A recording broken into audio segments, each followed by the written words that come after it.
Tina is speaking from the Speaking to Inform manual. She is doing project number 3, which is the demonstration talk. She is to prepare a demonstration speech which clearly explains a process, product, or activity, and to conduct the demonstration as part of a speech delivered without notes. Her speech is entitled, What a Woman Says and What a Man Hears.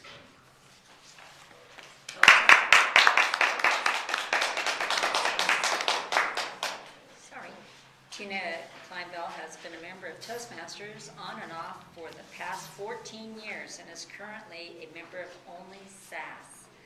Aren't we lucky? She is also currently the VP of membership for our club. Tonight she will be speaking on a topic very near and dear to her. She asks that you actively participate in the demonstration. Please help me welcome Tina Clinebell with her speech, What a Woman Says, What a Man Hears. And I hope this is...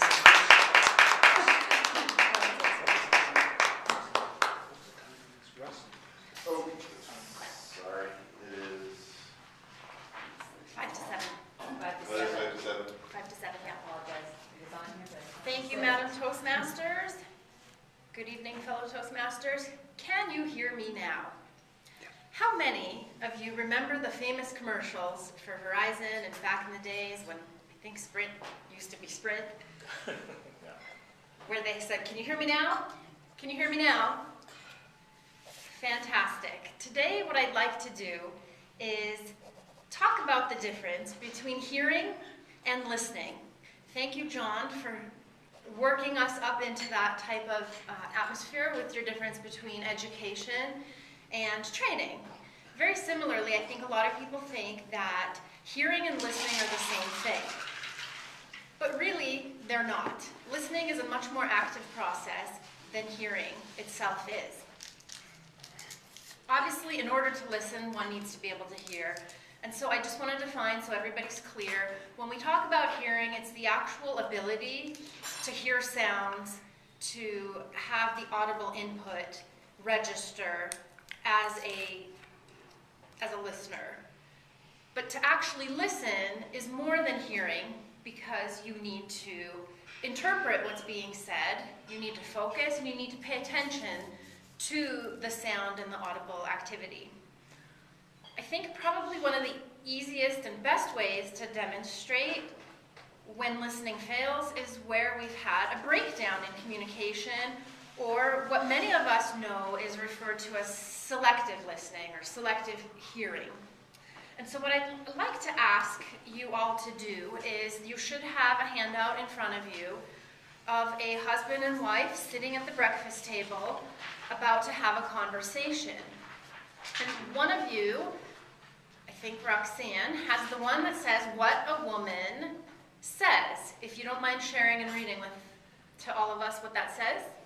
Come on, this place is a mess. You and I need to clean. Your pants are on the floor and you'll have no clothes if we don't do the laundry now.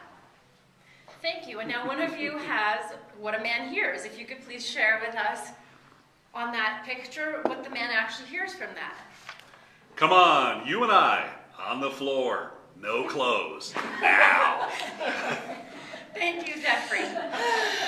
Now, all kidding aside, how many of you have been in situations where what was said and what you heard were not the same thing? Show of hands? Okay. So I'm not the only one that thinks, and this happens a lot for me at work, it seems, where I feel like I need to walk around with my iPhone and record conversations, because people will say, well, I said this, and you want to say, no, you didn't. But there's only so many times where it's appropriate to say, I'd agree with you, but then we'd both be wrong. So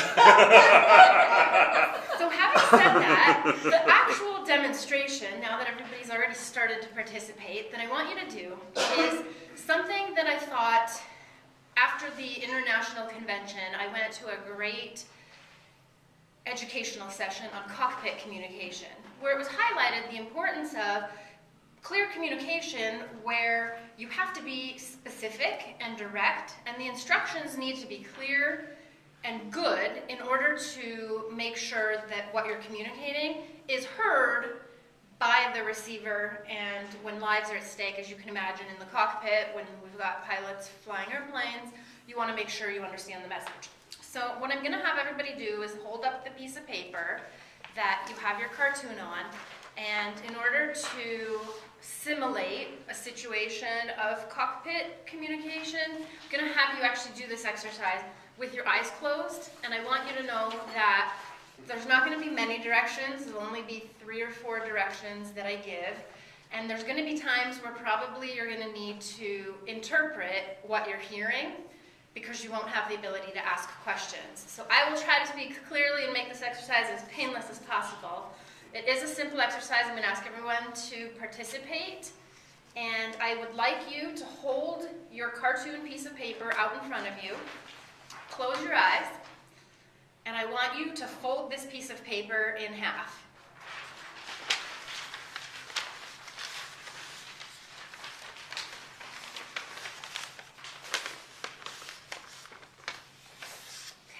Next, what I'd like you to do is take the bottom right-hand corner and fold it to the top left-hand corner of the paper.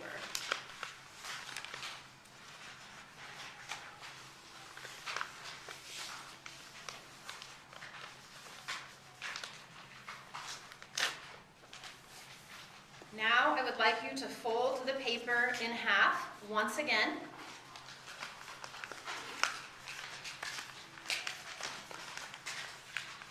And then the last instruction is to please rip off the right outer corner of your paper.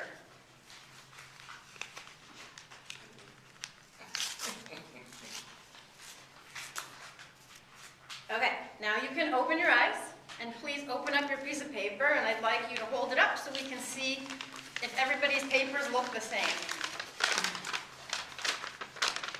Okay, we got a raccoon eyes piece right here. Oh, you gotta open it up? Yes. God, you all did it wrong. So as you can see, even though everybody got the same instructions, people's pieces of paper look very different. There's moments where you had to decide which way in half, diagonally, lengthwise, vertically, etc. So hopefully next time you're in a situation where someone says hearing, listening, it's all the same thing, you'll say no, listening is an actual process that involves focus and attention and the ability to interpret what it is that you're hearing. So hopefully that message that exercise reinforced that message, and I just want to leave you all with some ideas. I know as Toastmasters we practice our listening skills by having an awe counter. I would recommend extending that into your day-to-day life. Spend a couple of weeks where you focus on every time you say thank you, actually listening to what you get for a response. Do you get uh-huh? Do you get yup? Do you get you're welcome? My pleasure? And you'll notice when you start to listen that very few people say anything other than no problem, yup, or uh-huh. So that's my recommendation. And then my other listening advice, which I've started to do recently and find incredibly useful, and I can thank my parents for this because they're old and their hearing's starting to go, is using using the subtitles when you watch a movie. I've started doing that, and I realized on movies I've seen before, I've missed certain things, I've missed background stuff going on. So in conclusion, hearing is different than listening, and listening requires attention on your part. Madam Toastmaster.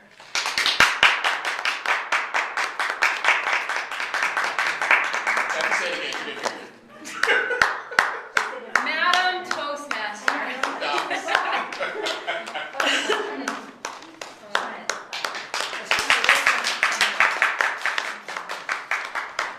Thank you, Tina. I was trying to listen and record it and play with my phone at the same time.